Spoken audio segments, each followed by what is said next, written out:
A while ago, I built this battery box with a 100 amp hour lithium battery and all the accessory attachments like a 700 watt inverter to run laptops with little 110 outlet plugs, as well as plenty of USB-A and USB-C outlets and cigarette lighter outlets on this box. One of the things I didn't do was I didn't add a way to monitor the battery. I have regretted that ever since, and so today we're going to solve that problem. We're going to install a Victron Smart Shunt, 300 amp shunt. This is more than enough to be able to monitor the battery, and it's Bluetooth, so I'll be able to check the battery capacity right from my phone. Let's get to it.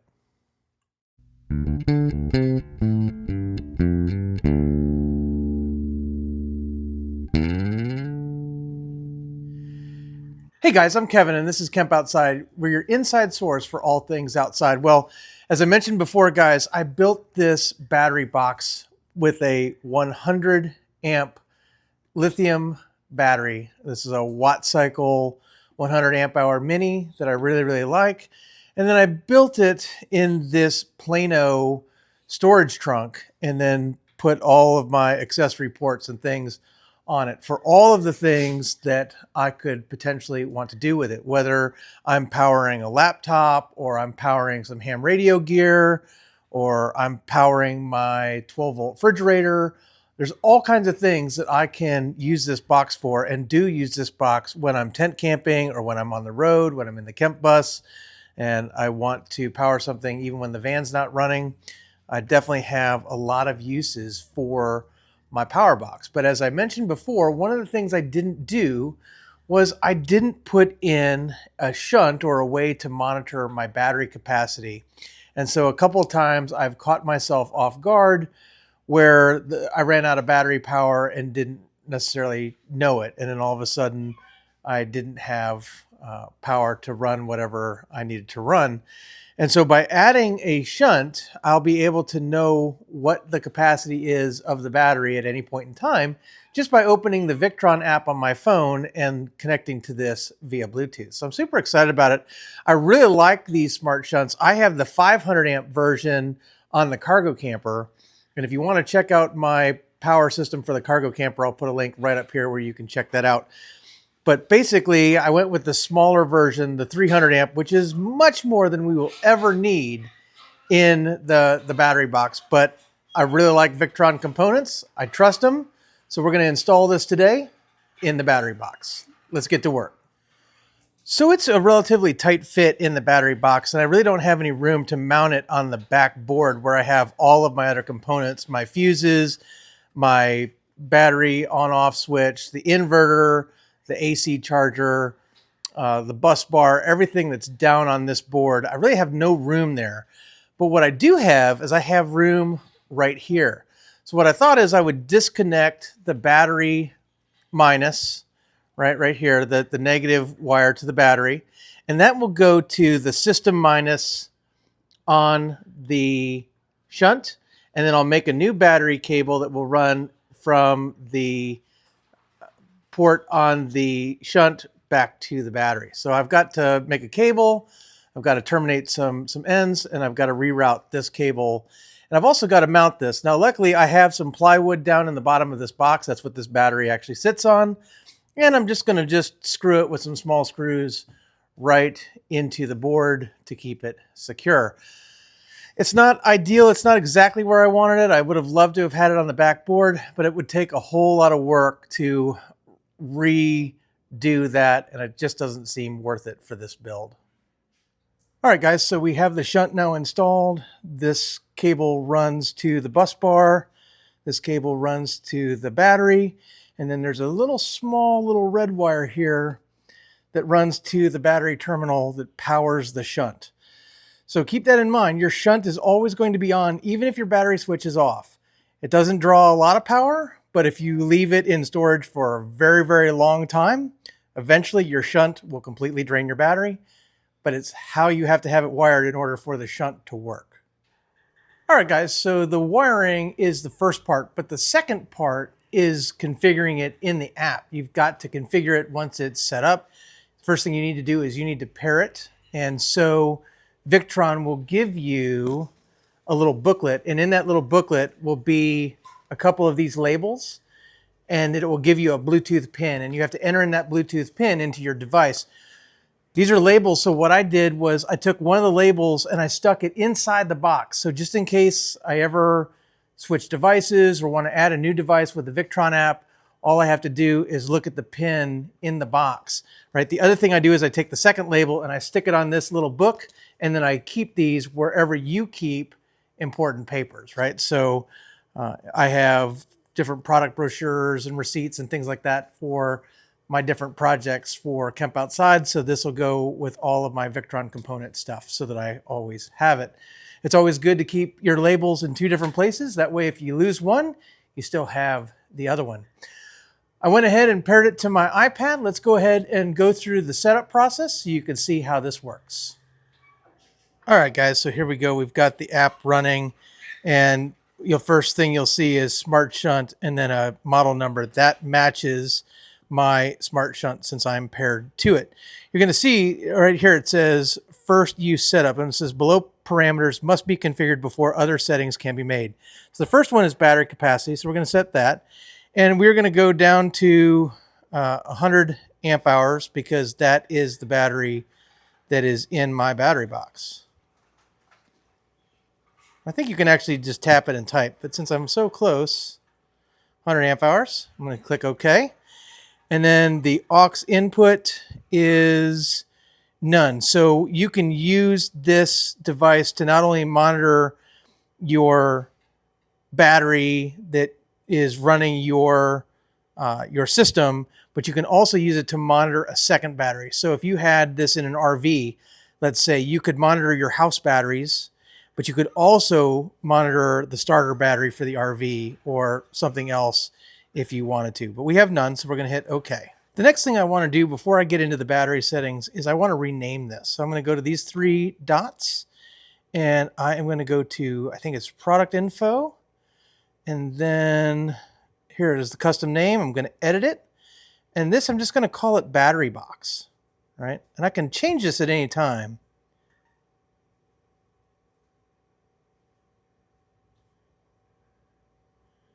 But I'm just going to call it battery box for now. So now it'll say battery box. So that if I have any other Victron items running, like if I have this also in my cargo camper, I'm going to know the difference between the cargo camper system and the battery box system just by looking at the label. The next thing I'm going to do is I'm going to charge this battery up all the way, and then we're going to go ahead and set the battery settings, and we will recalibrate so that when the battery is fully charged, we'll set it to 100% state of charge, and then that way we'll know that our shunt is operating properly. All right, guys, now that we have the battery fully charged, I wanted to go over some of the battery settings here in the app. The first thing is, as we've changed our battery capacity. Always just make sure that that's right. For my lithium battery, the charge voltage is 14.6 volts, so I changed it to that. The discharge floor, I set to 10%. Now what that is if you go back to, if you're just looking at this screen where it'll say time remaining, right? When I'm actually drawing the battery down, right? When I'm actually drawing current, it's going to give me a time remaining based on your current draw. And that time remaining is to the discharge floor. So it'll be time remaining till there's 10% left in the battery. I like to give myself a little cushion. You can set it to 0. And then if you set it to 0, then it'll be time remaining till the battery is completely empty. But I kind of like to give myself a little bit of a like a little safety there. Tail current should be 2% for lithium batteries. The Puchert exponent you want to change to 1.05, and the charge efficiency for lithium is 99%. Everything else is the same. Since the battery is fully charged now, I'm just going to go ahead and hit synchronize SOC to 100%. Even though it's already there, I'm just telling it this is the top charge the battery is going to see. Then what I'm going to do is I'm going to go into the history, right here. And because I was charging it, I'm going to just go ahead and reset that now that everything is synchronized. So once I reset that, okay, everything is back to 0. So when I look at the status, my battery is at 13.45 volts. The current is 0 amps. The power is 0 watts. And the amp hours consumed is 0 because there's no draw on the battery right now. And as a matter of fact, it's just sitting on the charger. So once I start to use it, those numbers will change, and I'll show you that here right now. So the first thing we're going to do is we're going to unplug the battery charger and see if anything changes. All right, so the battery charger is unplugged, no change there. Next thing I'm going to do is I'm going to turn on the inverter. So you're going to see a little bit of power draw from the inverter. So I just turned the inverter on, right? And so you see that just running the inverter means losing about 1 amp, drawing 15 watts. And so you can see my runtime now is 10 days. What I'm going to do is I'm going to plug in, I've got a little fan behind the iPad there, and I'm going to go ahead and just plug it in and run it off the inverter. It's set on high. You might have been able to hear it turn on. But now you can see we're drawing 5 amps, right?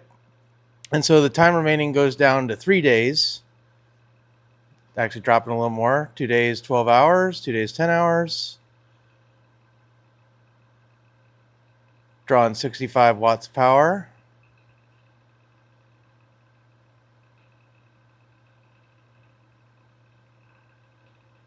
So, yeah, so you can see 1 day, 16 hours. Kind of, well, it keeps going down. But we're drawing about 4.8 amps. Now, the last thing I'm going to do is I'm actually going to plug in the iPad. So I'm going to run both AC and DC power sources here. So I'm going to plug in my iPad. It's at 37%. And I'm going to go ahead and just plug it into one of the outlets here. So it's charging. So you can see we went up a little bit more. 5.4 amps draw, 71 watts of power. And our time remaining dropped even lower. So we should be, I guess, about a day to run all of this consistently on this battery. And so that's the benefit of having a shunt, is knowing right where your battery is at all times. Now, what I want to show you is we'll go over here to history, and you can see we've got time since the last full charge, 2 minutes, 11 seconds and going up. That's because I unplugged the charger then.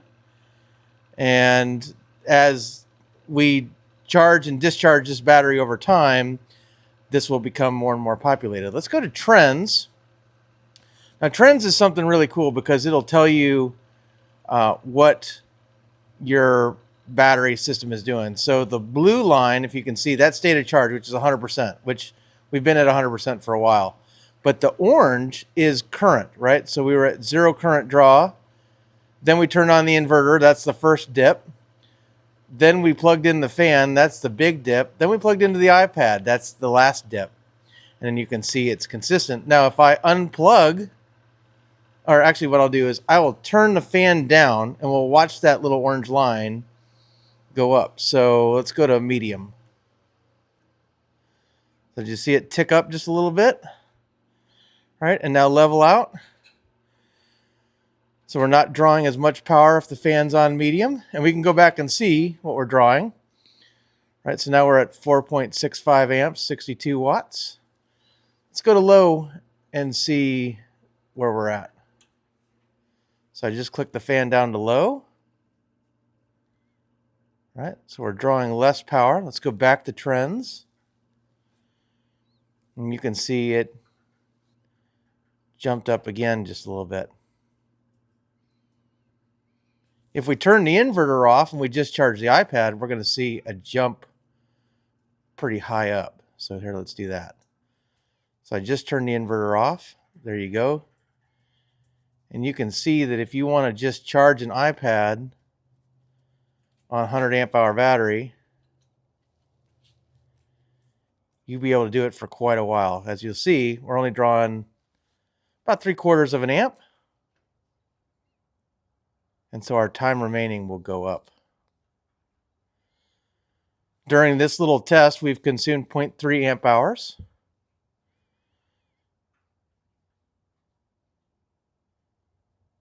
And that's what makes these Victron Smart Shunts so awesome, is that you can see exactly what you're drawing. You can see the difference when you add devices or subtract devices from what you're drawing on the system. And you always know how much power you've consumed out of the battery and when you're going to be needing to recharge the system. Well, guys, that's a look at the Victron Smart Shunt 300 amp. I also have the 500 amp, as I mentioned before, in the cargo camper. I'm going to put links to both of those shunts down below. Those links are affiliate links. So, guys, if you use my link to purchase, it doesn't cost you anything extra, but it's a great way to support my channel, so I get a little commission on the sale. I'm super excited about this addition to the battery box because I know now where I'll be at, especially when I'm running high-powered stuff like Barb's computer, which consumes a lot of power. The other thing that I just want to mention is you can see that 100 amp hours isn't a lot of power, right? A lot of people think, oh, 100 amp hour battery, man, I'll just get one of those and I'll be set. It doesn't take long to wear down a 100 amp hour battery, which is why I've built this box to actually add external battery capacity. And I'm going to cover that probably in the next video in this series on the battery box. But bottom line is, guys, is, if you want to build something like this, it's a lot of fun. You learn a lot. It's really, really cool. If you want to build your own instead of buying a Jackery or all those other ones, Goal Zero or, whatever, all the other, Blue Eddy is another one, right? I don't know. I don't buy them. I build them. But if you, want to build something like this, I'll put a link right up here where you can check out the build on this box. I don't think I added that or mentioned it yet in this video, so I'll do that. And yeah, guys, this is a great way to have power when you're traveling, when you're portable. If you need it in the car, you need it, in the RV, whatever.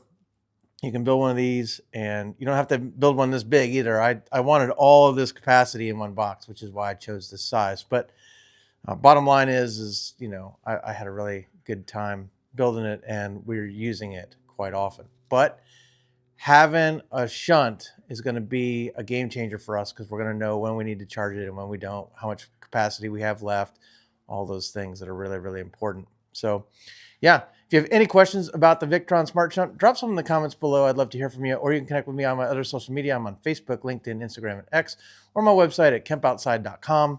We have a whole lot more lithium battery stuff coming, a lot more power builds, a lot more solar stuff, basically how to use these lithium batteries on the road to do whatever you're doing, whether that's, powering a camper or operating ham radios or, we're going to put lithium for the trolling motor on our 1967 14-foot Alumacraft rowboat.